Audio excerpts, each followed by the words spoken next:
Points and a crucial success here. The Uruguayan converting with an acrobatic scissor kick after some good work from Pierre-Emerick Aubameyang. Arsenal didn't have the amount of chances that we readily associate them with. We didn't have the fluent play that we usually have had over the course of this unbelievable 21-game unbeaten run. The record, incidentally, is 28 in all competitions. That was done over the course of 2 campaigns in 2007, but we are getting there. Unai Emery's quiet revolution starts to get a little bit louder. More from Arsenal Nation next. Full time here. It's finished. Arsenal 1, Huddersfield 0. Yes, well, back to winning ways here at the Emirates Stadium. Guys, nervy for a moment there. Dave, that's exactly how we're all feeling. Initial thoughts on today's game against Huddersfield? Well, I think they made hard work of it, but they got the job done, really. They had to be patient. And you know, it was actually a really good finish, because I don't think that was an easy chance to put away. You know, the ball coming over the top of his head and he whacked it back in the net. It was a great finish. Well, let's talk about that goal then. Torreira saves the day. Loads of you have been sending in so much love for Torreira. We had an amazing meme for him at the top of the show earlier on. Pretty much, oh, sorry, we missed that one. Best player in the world. How's that for an overreaction from the game? Give him a statue. Love that. Statue, please. Oh, everybody's calling for our Torreira to have a statue. He was incredible, wasn't he? What a goal. Nice little scissor kick, very composed. Adrian, were you impressed with that? Very, yeah, it was a lovely goal. I thought it was probably our best player today. I mean, I'll have to look at the game back again, but he was... I don't think too many of the Arsenal players will feel that they performed brilliantly today. It wasn't that type of day, but he was good, he was solid, and it was a really good finish because it wasn't an easy one, was it? But it was a beautiful ball, I have to say, from Aubameyang, a little dink, but it was still awkward to hit, and Torreira was spectacular, wasn't he, in the way he dispatched it? So well played to him, and well done for Arsenal. They found a way to win a game, and that's what I was explaining in commentary. You've got to stick with it. You've got to keep faith, and they did do that. It was a really awkward match today. It certainly was. And actually, speaking of our man Torreira, how many times did he get fouled today? There was a few. There's been some comments coming in on that as well, I believe, which I think we'll come to in a moment. Oh, here we go. 7 a.m. kickoff. Torreira's been fouled 5 times in this match. It's highly unusual for a non-dribbler to have collected so many fouls, but he just seems to be here, there and everywhere, doesn't he? I did see a stat a few weeks back. He was one of the most fouled players in the Premier League, which is crazy for a central midfielder, but it's because he's so nippy. Yeah. So he just gets away from players, and then they feel they have to take him down. So yeah, look, this referee loved his whistle, didn't he? I'm not surprised that he picked up quite a few fouls, but look, it's not really about that with Torreira. I think he did a good job today. What I loved about Torreira today is that he did a different role. He played a box-to-box role, and he performed it excellently. So look, this guy's the real deal. He's top class. And in true Unai Emery fashion, he did his stuff at half-time, didn't he? Made his substitutions, and as always, it worked. Loads of you have been getting in touch on our social channels about that. Half-time subs, Emery plays every second half like a final. We're going to touch on that in just a moment, guys. We'll speak about Emery changing things up in the second half, but I believe we've got a flash interview for you in just a moment. I'm just waiting on word to hear who we have in that flash. Actually, sorry, excuse me, we're going to carry on with this conversation. More tweets coming in now about substitutions. Awobi and Mickey on. I love how proactive Emery is. It's working. It always does. What is it that he does at half-time that changes the game completely, Dave? Well, I think one of the main things is no player is guaranteed their spot, is it? So, like, if you're coming off the bench, you've actually got to make a difference. I'll tell you a player I was very impressed with today was actually Granit Xhaka. He was our captain today. He picked up a very silly yellow early on, and he was kind of walking that tightrope for probably about 80% of the game, and he was coming deeper, but not coming deeper but in a really kind of like constructive way, where he was almost like that the quarterback, where he was pinging them kind of long like kind of passes around. Yeah, I was actually very impressed with Granit today. Yeah, no, Granit did well. I think today, I don't think it was a tactical change that really changed the game that much. I wasn't particularly impressed with Mkhitaryan. I didn't think Iwobi was at his best either. So I wouldn't put the victory down to that change. But look, he did it. He was decisive. I felt a bit sorry for Lacazette. I would have liked to have seen the front two continue for longer. But look, Unai knows. AD, sorry to jump in. I believe we've just got Torreira ready for our flash interview now. Victoria muy difícil, pero que tan importante fue sacar los 3 puntos hoy. Sí, fue un partido súper complicado como se vio dentro de la cancha. Nos encontramos con un equipo que nos hizo muy difícil plantear nuestro juego, que nos venía a buscar siempre uno contra uno en todas partes de la cancha y por momentos se hacía muy complicado encontrar nuestras ideas, pero bueno, insistimos hasta el final y pudimos encontrar ese gol que nos da la victoria, que para nosotros es muy importante.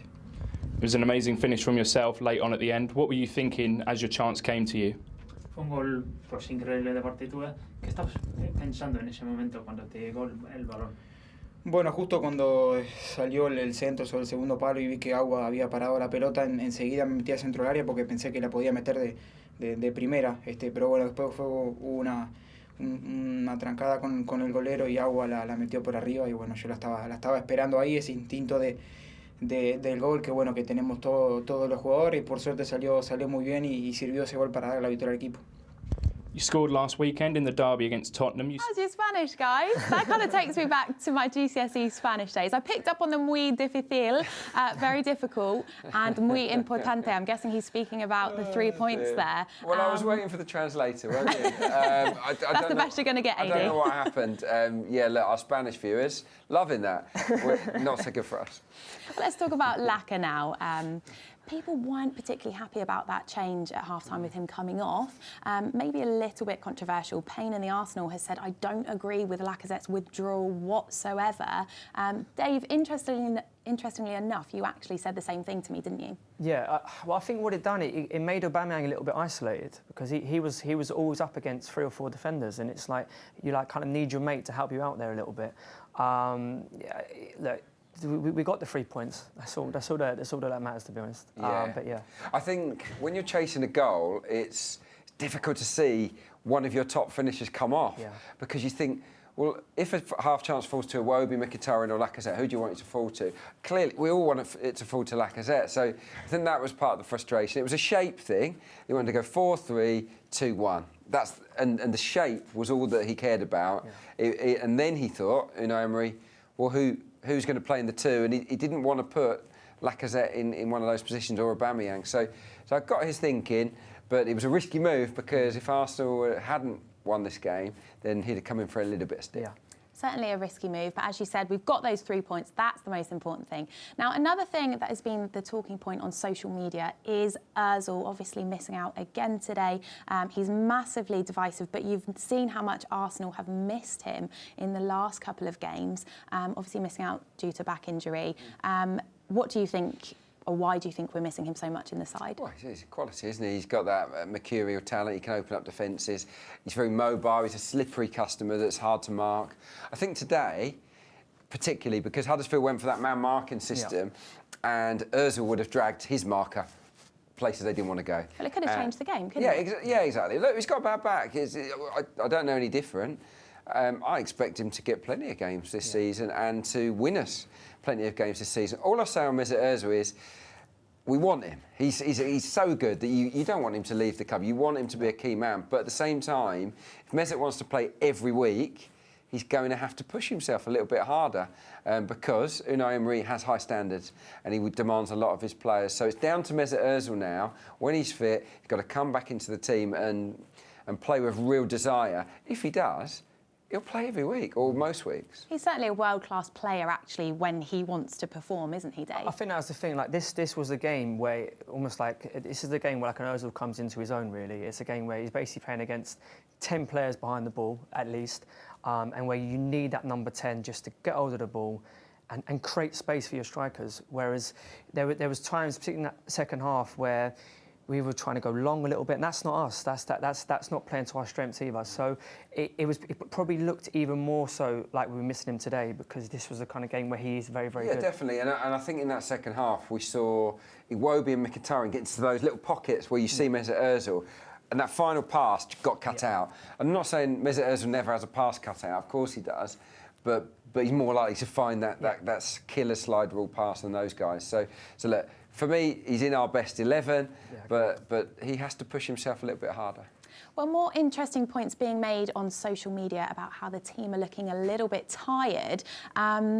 So the run of games has been overwhelming and exhausting, it seems. Dave, is that a fair point? Do you think the side looked tired? Yeah, I think that today. when you're kind of playing at home, you have to like just dig that little bit deeper. I thought they looked a bit leggy against Man United on Wednesday, and there was moments in the game today where you think they are definitely looking a little bit tired, because it's pretty much been the same starting 11 as played the last 5 or 6 games. I know we've got the game on Thursday coming up. Hopefully, I can't imagine one first teamer will play that game. And then we kind of go again next Sunday. So there's been a lot of games, but that's what the Premier League is, isn't it? Yeah, so. It's not just physically either, Kenzie, it's in your mind. And those 2 hard games against Spurs and United, it just takes it out of you, and you're just not quite sharp. It's not just about being sharp with your athleticism, it's sharp minds. And I felt that our minds were not frazzled today, but they were just dulled a little bit. And that quick thinking you need to overcome a team like Huddersfield was just missing. It's certainly a very busy time, isn't it, over the festive period? Yeah, and I think like when you are mentally tired anyway, it's important you grab them 3 points when they're on offer, because then you go to the next game on a bit of a run rather than we've dropped points. Then we've actually won points and we go again. So. Well, we did that today. We got those 3 points. Let's talk about one of the major talking points in the second half now then. Of course, our man Nacho coming on for Mustafi. Great to see him back, wasn't it? Obviously, himself and Koscielny on the bench. Loads of love coming in from these guys. He got a huge cheer when he came on, didn't he? Were you pleased to see him back? Yeah, he did, although we had a chuckle in commentary because I think the crowd were cheering for Koscielny. I think they might have been, actually. They were cheering for Koscielny, and what happened was Koscielny was directly in front of Monreal, and I've had this done to me as well. And you think it's me when the manager goes, yeah, it's me, and it's no, the one behind you. And so I felt really sorry for Lon Koscielny, but it probably was more sensible to bring Monreal because he's not been out for as long. And yeah, it's great that he's back. And it's the only person that's probably not glad he's back is Kolasinac, because I would imagine he'll play left back, but especially if we got his centre back suspended for next week or injured. So we're really light for the game at Southampton. So I'd imagine Monreal will be a key man in that one. Yeah. And actually, Dave, do you think that potentially gave the team the lift that they needed in that second half to kind of push things forward and get those 3 points? I think it definitely helped when you have like a member of the team that everyone loves comes back in the team. It's always going to give you a lift. But I think they just kind of dug it out today. It wasn't the greatest performance, but that's extremely. That's a very, very good sign of things to look forward to. That they did not drop points today. They've come away with the 3 points, and I don't necessarily think that the Nacho coming back has given that bigger boost, but it's so pleasing to see. Certainly is. We're delighted to see Nacho get some minutes under his belt today, and of course to see Koscielny back on the bench. Now, as always, thank you to everybody for getting in touch today, for all your social comments. I believe we're going to have some more social comments now from Facebook. Let's take a look at those. Cigar has said 3 points when not playing well is a sign of winning temperament. I'll take that any day. I think we've got another one here from Paul Williams. 21 games unbeaten. There'll always be games like this. Wouldn't have won this game last season. So the fans are obviously seeing massive improvement under Unai. Do you agree with those statements, Adrian? Yeah, 21 games unbeaten is really good, isn't it? I mean, in all competitions. Yeah.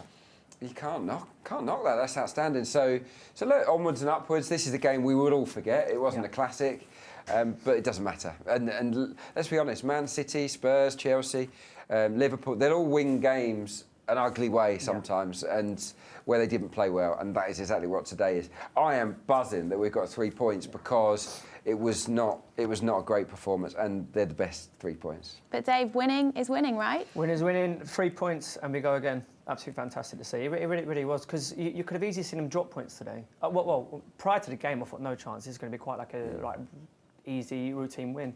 Probably should never say that in the Premier League. But there's been times in the last couple of seasons where they would maybe not have come away with the 3 points there, and it's extremely promising signs. So it certainly is. Well, gents, before I let you go, I'm going to come to you both for your one-word summary of today's game. I can see Adrian racking his brains already. Adrian, you know how this works. We'll start with you. All right, I'm going with 2. The performance was workmanlike. Okay. The win was vital. Is that 2 words or 3? I don't know. Adrian does what he wants on the show. Dave, what do you reckon? One word sum up. My one word is probably grit. You know, because we had to grind that out today. And as I said, 3 points, massive, buzzing. Come on! Dave is certainly very happy. Dave, it was amazing to have you on the show. Thank you so much for joining us. And as always, Adrian Clark was fantastic as well. Another 3 points under the belt, 21 games unbeaten now. And of course, we return to action on Thursday when we take on Qarabag. We'll be back in the Arsenal Nation studio. Do make sure you join us. You certainly don't want to miss it. And of course, we'll be looking to make it 22 games unbeaten. See you then.